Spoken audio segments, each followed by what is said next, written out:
Hello and welcome to Gin with Gwyn. I'm Oliver Gwyn, and this is where we talk about marketing, data, and philosophy. This week is everything in life about setting and meeting expectations. So after I sold my business, I worked with a lot of sort of freelancers and startups, and particularly tried to help sort of younger people from poorer backgrounds to start business. And something I often found myself saying was that it's very easy to be better than 80% of freelancers and startups and smaller companies if you simply do what you say you're going to do and communicate well and fast.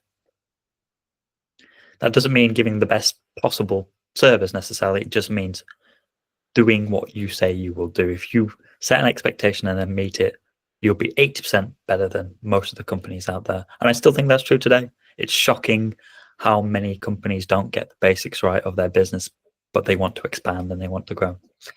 Unless you're doing that, you can't. And so setting and meeting expectations, there's always a problem there. There's obviously a problem there because the sales team, the marketing team, they must be overselling what the actual operations of a business can deliver. They must be overemphasizing how good things are in order to create a want in people, and then that want is not ultimately fulfilled, which leads to unhappy customers. I'm sure we all remember recently that there was that Willy Wonka experience where they had these AI images and it looked amazing, and then the actual thing was terrible.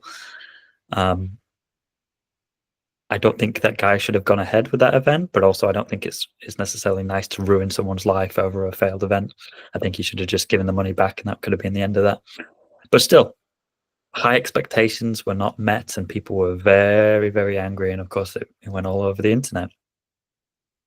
There's certain industries where low expectations are the norm. You know, when you get a builder in, you expect that they're going to go over time and over budget. You expect that. And if they don't do that, it's sort of amazing. Wow. And to a degree, with some of them, you expect that they're going to do a bad job or they're going to botch up a small part of it. It's really difficult to find good builders because you expect them to be bad in a weird way. And when I used to work in manufacturing, that was very much the case. Nearly everybody was delivering just in time or normally a little bit late, but that time was built into everybody's manufacturing sort of allowances. So I think it's quite rare that businesses are doing the basics right. But at the same time, we have potentially growing expectations from consumers because the likes of Amazon spend 10 years and billions of dollars building infrastructure that means that you can get pretty much anything you want in a day, and you pay for it. You pay for that premium. Suddenly that expectation becomes for all businesses. Hey, I can get this thing in 3 days from you, but I can get it from 1 day from Amazon. And it costs me maybe £5 more, but I know Amazon more. I trust them more. Even this week, we were in the office and we had a takeout delivery, and it was very, very slow. It was like an hour and a half. The delivery guy got lost, and we were talking about the fact that actually in recent times, the delivery, one, it's very expensive, and two, it's not always very quick. And so you end up actually thinking, well, I could have just gone and got it myself. It wasn't really worth the savings. And so there's probably a problem there where there's not enough delivery people, and the level of English that this particular delivery guy had wasn't good. And so the communication wasn't good. And ultimately it left us unhappy. And we enjoyed the food. The food was good, but are we going to go back to that restaurant and order again? Probably not. And it's not the restaurant's fault. So one of the questions I wanted to ask was, is there a gap opening up between expectations and reality?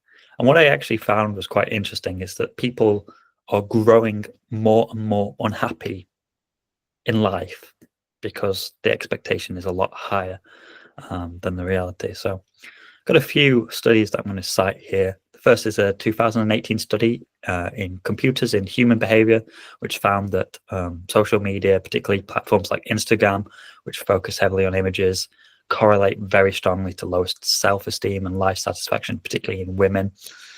And another study by cyber psychology behavior social networking suggests that these platforms foster a sense of inadequacy, frustration, because users often fail to achieve the same ideal lifestyles that they see online.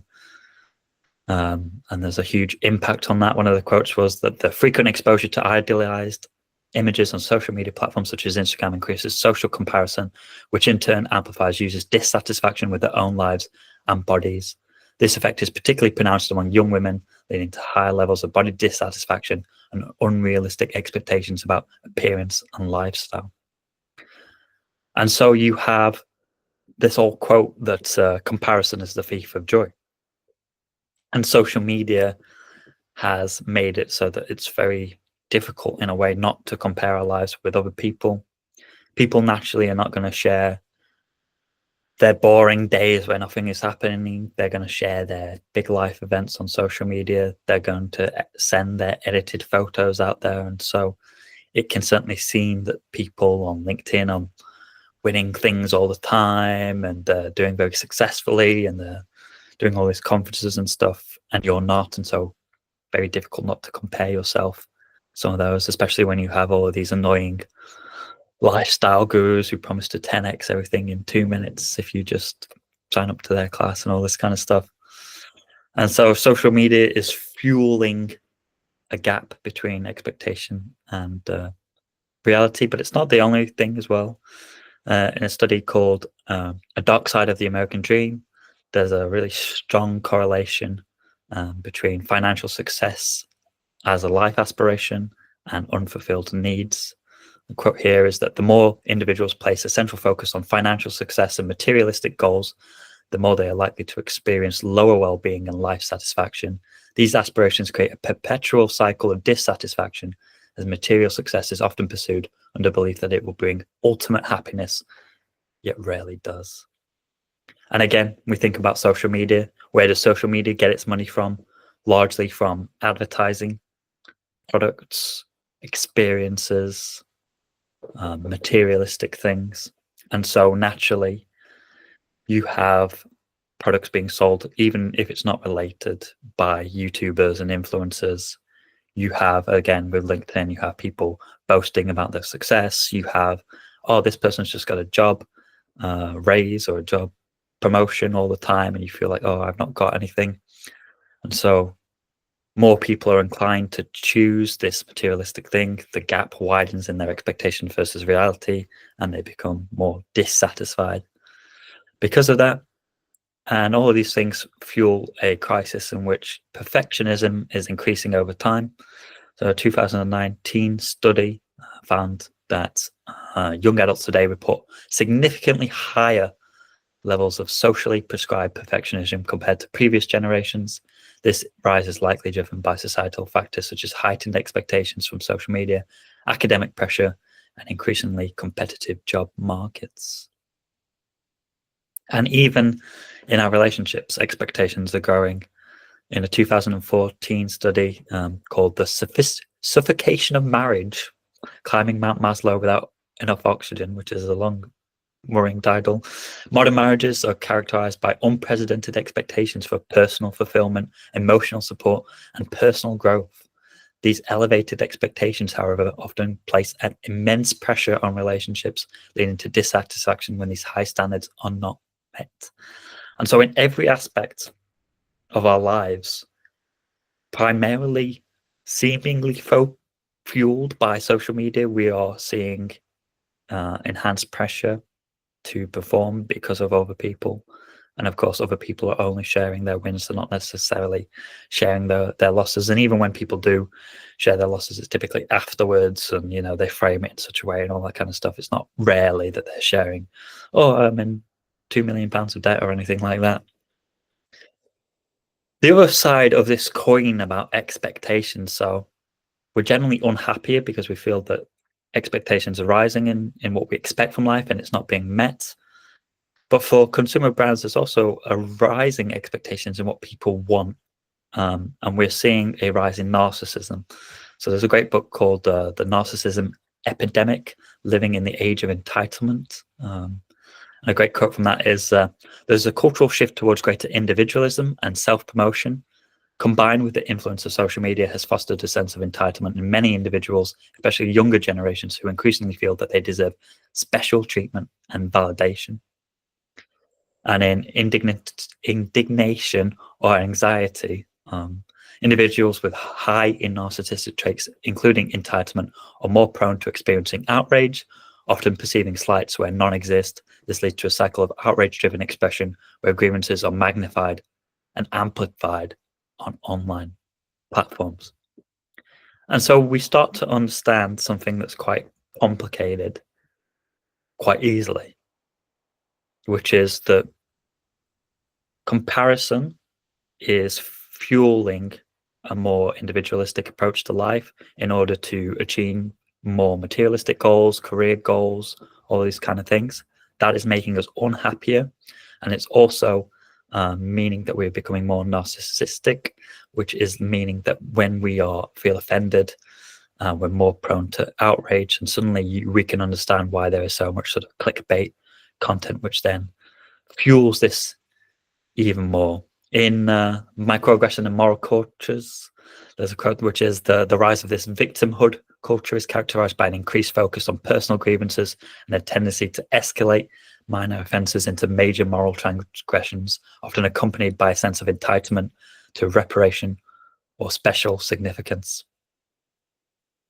And so people are getting offended more easily because of narcissistic traits.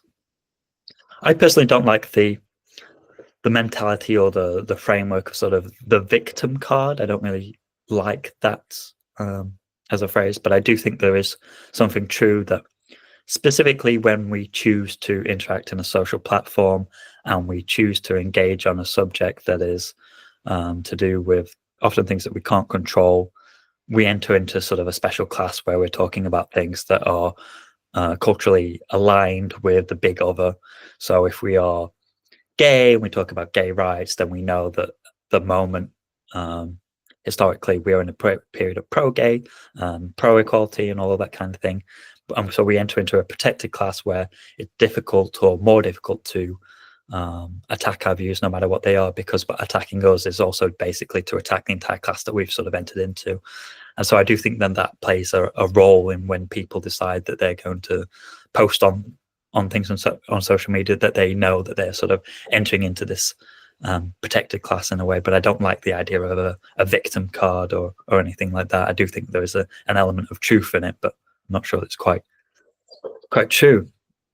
The other things that we have to consider from a brand point of view is that supposedly millennials and Gen Z are placing a higher premium on ethical behavior, environmental sustainability, corporate social responsibility for brands. I'm not really sure that I believe that entirely. I think that when you ask people, do they want their brands to do all these things, they're always going to say yes, precisely because that's the culture at this moment in time, because there's this big other at play. But I don't think it's necessarily true. There's been plenty of cases where we know that companies are doing horrible, ethically wrong things, but we still engage in the behavior. The bottom line is not impacted.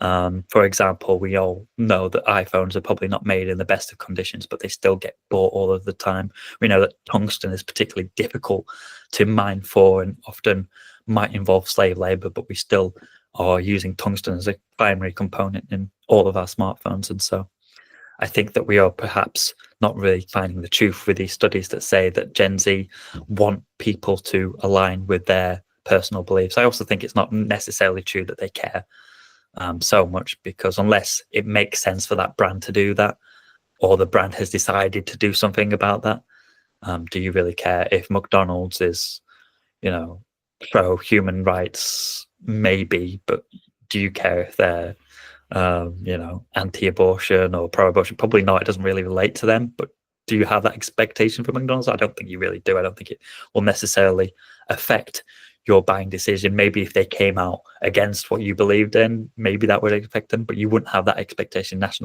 naturally. You'd expect them to, food standards and environmental impact make sense for McDonald's, but not necessarily other areas. So I think it has to be aligned to the brand there. I do think that there is a case that people expect higher personalization. They expect quicker responses to everything because of chat functions, because AI can answer their questions quicker. And so while I don't think that they necessarily want to give their personal data to get that, I do think that they, especially if they sign up and they go through that hassle, they do. anticipate that. And so what picture do we have as a brand? We have a really difficult environment to navigate, but I think there's a lot of signs of positivity here in terms of the gap that's being created. I think, rightly or wrongly, a lot of social media channels began to understand the impact that they were having culturally, the negative impact. And so a lot of them, that they got rid of likes, they got rid of popularity scores so that it would weigh less on people. And so people would be less inclined to chase big headlines, to sort of create their own sensationalism in a way on social media. I think that's generally a good thing. I think a lot of those brands, yes, they definitely internally want you to spend as much time with them online, but I think they've realized that this comparison that they are fueling very much so in their algorithm is a dangerous thing, and that naturally we are inclined to click on content that is, the prettiest people and the dream scenario, not necessarily the boring reality, and that there's a danger in that. And I think my generation, the millennial generation, we were born before the internet, and so we've had to sort of adjust to that. I think in future generations we're a lot more conscious. Some of my friends have kids and they're a lot more conscious of, hey, this isn't real, and what you see there isn't quite the truth, and so we're already beginning to sort of counteract that. Interestingly, I think that there is a movement towards emotional resilience. So historically, we've gone from a place where people didn't talk about their emotions, people bottled things inside, and we all agreed that that was bad. But when we look at that culturally, in a way, people did decide, hey, this isn't worth worrying about. Let's just get on with it. Let's move on with my life. There's a lot of negative consequences to that. I'm not saying that that was a good thing necessarily, but it had an impact where people got on with things and they didn't worry about them. And hey, if you're feeling sad, don't worry about it. And I think that's not healthy. But what is healthy is sort of a emotional resilience in which we have to learn that yes, our emotions are important, and what we're thinking and feeling is good, and we can share that with people, and we should always respect people's thoughts and opinions, regardless of whether they're true or not. But that's not to say that people shouldn't apply critical thinking and nuanced perspectives to their own viewpoint, to their own emotions, and try and unpick them as much as possible. Especially when we think about outrage culture and why do we participate in it. There's no such thing as offensive media. There's only offensive media to you. You are actively choosing to be offended by something. You are creating the narrative in your head in some situations. And so the offensive thing lives within you and nobody else necessarily. And you can decide that it's not worth your time necessarily. The problem with narcissism and entitlement is that it leads to complaining without taking any proactive steps towards solutions. And I don't really believe that pointing at the world and saying the world is wrong is a proactive step and, hey, you need to change. No, we need to change internally. And if we all think a little bit more in what we're saying to people and how we react to things, if we take more time to process, which has been robbed from us by social media, by tools which make our life quicker, has actually robbed more time to process things. So we're not thinking enough about why we're feeling certain ways. That's been sort of taken away from us. And if, of course, we think about our own social media use and bear in mind that it's not necessarily a positive thing and that it is driving all of this dissatisfaction with life, that's very helpful. But we also have to take into account the media's impact on this, and that they are definitely the ones fueling sensationalism and outrage culture and culture wars type of thing, because it gets results, it gets views, it gets time on their platforms. And we know that there's a negative effect, and we should hold them to a higher account where they could definitely choose in their algorithm to optimize different things. They are choosing today to try and get reactions from us that are not necessarily positive. And those reactions live on longer because they're online than our real life thought, which is probably we look at something, we get annoyed with it, and then we don't really think about it anymore. And so coming back to the start of this about, is everything in life setting expectations and meeting it? I think the answer is yes. And the problem is that the expectations that are being set are too high because we are comparing them with other people. We as a business are guilty of now having to sell something that is unrealistic because we're part of this system where that has become normal.